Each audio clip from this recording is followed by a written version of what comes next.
This is your coaching video dictionary entry for your kettlebell swing, where we're going to talk specifically through that movement, as well as offering you different regressions or potentially progressions for members in your class so that you feel more confident addressing that in real time in class. Okay, so for your kettlebell swing, usually what I do when I have this in class is I'll first ask individuals who have never done a swing before to do a deadlift first so that I can see their movement. Okay, so if somebody's not comfortable with a kettlebell swing, you're gonna have them do a kettlebell deadlift first so that you can teach them that appropriate hinge. So if I'm teaching somebody my kettlebell deadlift, I'm gonna tell them to stand over top of their bell. The bell handle should be even with the laces. I'm facing this direction so you can actually see the hinge, but just know, right, my center is directly over top of my bell. So what you're gonna tell them to do is then push their hips back, keeping the back flat, right? You see a lot of people that wanna come down like this. If they come down rounded, it's gonna be harder to fix that position at the top.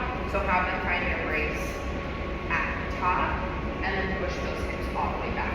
They're then gonna grip that bell, breaking the handle in half to drive their elbow pits forward, right? So if I'm here, I'm taking my elbows forward, and that's gonna help send tension into my lats and my shoulder blades down the spine.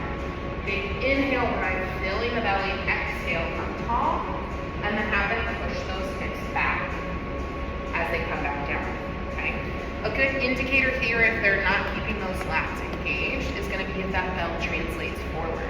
So if I'm doing my deadlift, my lats are on, I'm tall. If I come back down and that bell drifts forward, I did not keep my lats engaged enough on the way down, which is going to be really important as we transition them into the kettlebell swing. So making sure that they're always starting and stopping at the exact same place, okay? So kettlebell swing and the deadlift are cousins. Deadlift is what we consider our grind. The kettlebell swing is what we consider the ballistic, okay? So for your kettlebell swing, you're gonna go 2 feet back so that you have enough space to generate the momentum, and then you are stepping those feet so that that bell is even. So if I were facing you, right, 2 feet back, it's a triangle, okay? In kettlebells, you're gonna see a lot of triangles and 90-degree angles because those are our strongest positions under load, okay?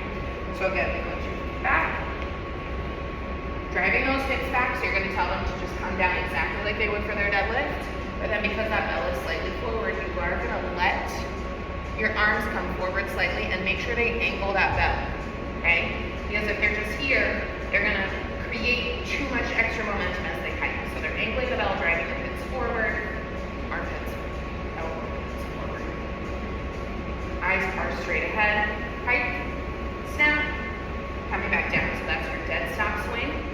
They're starting and stopping on the ground every rep.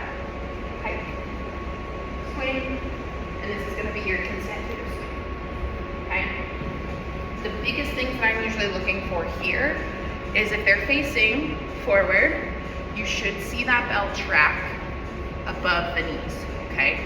So if we talk about little triangle is kind of belly button or groin to knees, you want the bell to track in that upper triangle. If the bell is tracking in the lower triangle, which is belly button or groin, to feet, if it's tracking down here, you know that they are dropping too soon, and you can see here that my energy is going up and down. It's not going back in that pendulum, okay? So if that's happening, tell them to wait a little bit longer before that bell hikes back, and then bring it back tall, okay? You can also, depending on how well their core stability is, it may be a matter of they just need a heavier bell because they're not feeling the weight of the bell to create enough tension in the lats as they come back into that swing, okay? So from the front, so that you can see what that upper triangle looks like on the back swing. Here. So that bell is tracking above my knees, okay? As that bell gets bigger, the goal is that the handle is here. So if the bigger part of the bell is down here, just because it's a really heavy bell, that's okay, but making sure the hands are still staying in tight, because that's gonna create that lat tension, and that kind of helps us with kind of that rubber band or like slingshot effect, so that we're building energy and then controlling the belt with that energy, okay? From a two-hand swing, we have our single arm. So I always have people start in their two-hand position, slide this hand to the middle.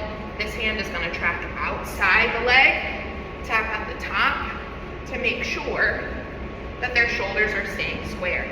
So if somebody's keeping their arm here, they're likely gonna start rotating at the top, or they're not driving through that right gluteus. So making sure that that free hand is tracking outside of the leg and tapping the kettlebell at the top. Another progression for this, in a sense, would be a hand-to-hand swing, or basically what we would consider a swing switch. So the way that works is you're gonna switch hands at the top of the swing.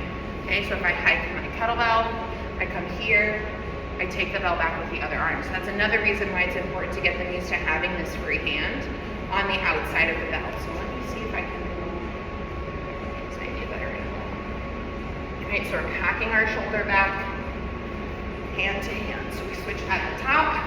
We're not switching at the bottom of the swing. So you're making sure that you have that good tension all the way through as they switch arms. And that's pretty much all the different offerings of a swing. If you encounter somebody that needs something simpler than a deadlift, work on just their body weight good morning, or maybe a dumbbell good morning, so that they're learning the hinge. If you want somebody that wants something more aggressive than a two-hand swing or a single arm swing, they're not going heavy enough. So don't be afraid to give people heavier bells, especially if their form looks good.